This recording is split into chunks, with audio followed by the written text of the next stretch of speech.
Assalamualaikum warahmatullahi wabarakatuh. Di video kali ini saya akan membahas mengenai trigonometri kelas 10 SMA. Topik yang saya bahas adalah sudut berelasi, yaitu bagaimana cara mengubah sudut tumpul menjadi sudut lancip. Oke, langsung aja kita awali pembahasannya. Nah, sebelum kita membahas soal-soal yang berkaitan dengan sudut berelasi, maka kalian harus sudah hafal dulu mengenai sudut istimewa dari trigono. Jadi meliputi 0 derajat, 30, 45, 60, dan 90 derajat. Kemudian yang tidak kalah pentingnya adalah sistem kuadran ini. Jadi ini wajib kalian kuasai, wajib kalian hafalkan. Jadi maksud sistem kuadran ini, jadi antara 0 sampai 90 ini adalah kuadran 1. Kuadran 1 semuanya all berharga positif. Jadi semuanya yaitu sin, kosek, tangen, kotangen, kosekan, sekan semuanya bernilai positif. Nah, kalau di kuadran 2 hanya sin dan pasangannya yaitu kosek yang bernilai positif. Sedangkan kos atau tangen maka dia bernilai negatif. Misal ya, jadi ini di antara 90 sama 180 katakanlah 120. Maka kalau sin 120 maka nilainya adalah positif sekian. Sedangkan tangen 120 dia akan bernilai negatif. Demikian juga dengan cos 120 maka dia juga bernilai negatif. Jadi hanya sin sama kosek yang bernilai positif. Kalau di kuadran 3 antara 180 sampai 270 ini hanya tangen yang bernilai positif, sedangkan yang lain maka dia bernilai negatif. Nah, kalau di kuadran 4 hanya cos dan pasangannya yaitu sekan yang bernilai positif, sedangkan sin, kosek, tangen dan kotangen dia akan berharga negatif. Oke, langsung aja kita praktekkan ya dalam pembahasan soal berikut ini. Tanpa kalkulator hitunglah nilai dari sin 120, sin 210 dan seterusnya seperti ini ya. Oke, langsung aja kita bahas dari soal yang pertama. Jadi sin 120 dan sin 210 nilainya berapa? Oke, sebelumnya saya akan tampilkan dulu mengenai sudut istimewa dan sistem kuadrannya ya. Jadi sin 120 dia berada di kuadran 2. Jadi di sini ya, kuadran 2, maka sin 120 dia akan bernilai positif. Nah, bagaimana caranya? Oke, yang perlu kalian ingat untuk kuadran 2 sama kuadran 3 kalian gunakan angka 180. Untuk kuadran 4 kalian gunakan 360. Apa maksudnya? Oke, langsung kita terangkan. Jadi sin 120 kan berada di sini ya.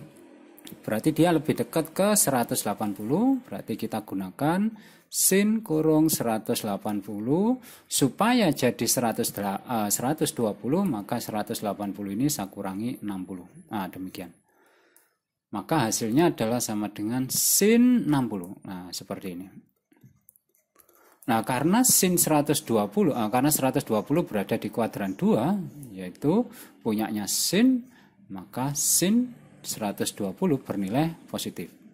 Nah, kita tahu sin 60 berapa? Sin 60 adalah setengah akar 3. Jadi hasilnya adalah positif setengah akar 3. Oke, lanjut soal yang B, sin 210. 210 berada di kuadran 3. Kuadran 3 lebih dekat ke 180. Berarti ini kita rubah menjadi sin 180. Supaya jadi 210, berarti ini saya tambah 30. Jadi nilainya ini sama dengan ini ya. Nah, maka hasilnya adalah langsung aja ambil ini. Berarti sama dengan sin 30. Nah, kita lihat 210 kan berada di kuadran 3 ya. Kuadran 3 miliknya tangan, maka nilai dari sin 210 berarti berharga negatif. Nah, kita tahu sin 30 adalah setengah. Jadi jawabannya adalah min setengah. Ya. Oke, lanjut soal yang berikutnya. Cos 150. Oke, kita tampilkan lagi sistem kuadran dan sudut istimewanya. Cos 150 berada di kuadran 2, jadi di sini berarti dia lebih dekat ke 180. Berarti kita rubah cos 180 supaya jadi 150 kita kurangi 30. berarti sama dengan cos 30. Nah, berikutnya kita tentukan plus minusnya. Kita tahu ini adalah kuadran 2. Kuadran 2 adalah miliknya sin. Nah, karena ini cos maka dia berharga negatif. Jadi min setengah akar 3. Anda bisa melihat ini ya. Oke, berikutnya cos 330. Kita lihat cos 330 kan berada di kuadran 4 ya. Jadi kuadran 4 lebih dekat ke 360. Oke, kita gunakan cos dalam kurung 360. Supaya jadi 330, maka saya kurangi 30. Nah, hasilnya adalah langsung aja diambil sama dengan cos 30. Kita lihat 330 kan kuadran 4 ya. Kuadran 4 miliknya cos. Nah, ini juga cos. Berarti nilainya positif karena dia berada di kuadrannya sendiri. Jadi cos 30 adalah setengah akar 3. Positif ya. Anda nggak perlu menuliskan tanda plusnya ini. Ini hanya sebagai gambaran aja kapan min, kapan positif. Oke, lanjut soal yang E sama F tangen 225. Oke, kita tampilkan lagi sudut istimewanya. Oke, tangen 225 kan berada di sini ya. Jadi berada di kuadran 3. Oke, berarti dekat ke 180. Berarti ini saya rubah menjadi tangan 180. Supaya jadi 225 berarti saya tambahkan 45. Maka hasilnya adalah sama dengan tangan 45. Nah, plus minusnya kita tentukan di langkah yang kedua ini. Kita lihat ini adalah kuadran 3. Kuadran 3 adalah miliknya tangan. Nah, ini sudah tangan berarti dia berada di kuadrannya sendiri. Berarti dia bernilai positif. Maka hasilnya adalah positif 1. Oke, berikutnya tangan 300. Oke, tangan 300 berarti berada di kuadran 4. Kuadran 4 lebih dekat ke 360. Berarti kita gunakan 360 supaya jadi 300 berarti saya kurangi 60. Hasilnya adalah sama dengan tangan 60. Nah, seperti ini ya. Nah, plus minusnya kita lihat ini adalah kuadran 4. Kuadran 4 miliknya cos. Nah, ini tangan berarti dia bukan berada di wilayahnya sendiri, maka dia bernilai negatif. Nah, kita tahu tangan 60 sama dengan akar 3 ya. Berarti jawabannya adalah minus akar 3. Oke, berikutnya soal G sin 225. Oke, kita tampilkan sudut istimewa dan sistem kuadrannya. Sin 225 ini lebih jatuh di kuadran 3 ya. Jadi dia lebih dekat ke 120. Berarti ini saya lebih dekat ke 180. Berarti ini saya rubah menjadi 180. Supaya jadi 225 berarti saya tambahkan 45. Langsung aja berarti ini hasilnya adalah sama dengan sin 45. Plus minusnya kita tentukan di sini. Oke, kita lihat ini adalah kuadran 3. Jadi kuadran 3 miliknya tangan. Karena ini sin berarti dia negatif. Nah, berarti negatif setengah akar 2.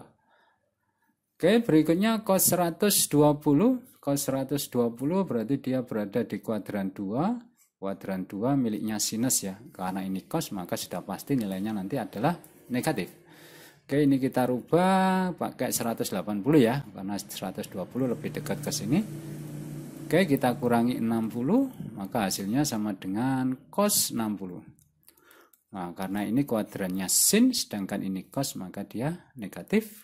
Cos 60 adalah setengah, sehingga hasilnya adalah minus setengah. Oke, soal yang berikutnya. Sin 270. Nah, sin 270 ini tepat pada ini ya. Anda boleh pakai ini atau pakai ini terserah. Saya misalkan saya pakai yang ini aja, 180. Jadi ini saya rubah menjadi sin 180 plus 90 ya. Maka hasilnya adalah sama dengan sin 90. Oke, kita lihat sin ini kan kuadran 2 ya.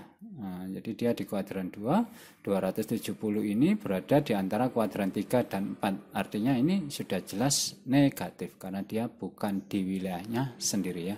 Berarti minus 90. 90 sinnya adalah nilainya 1, jadi hasilnya adalah min 1.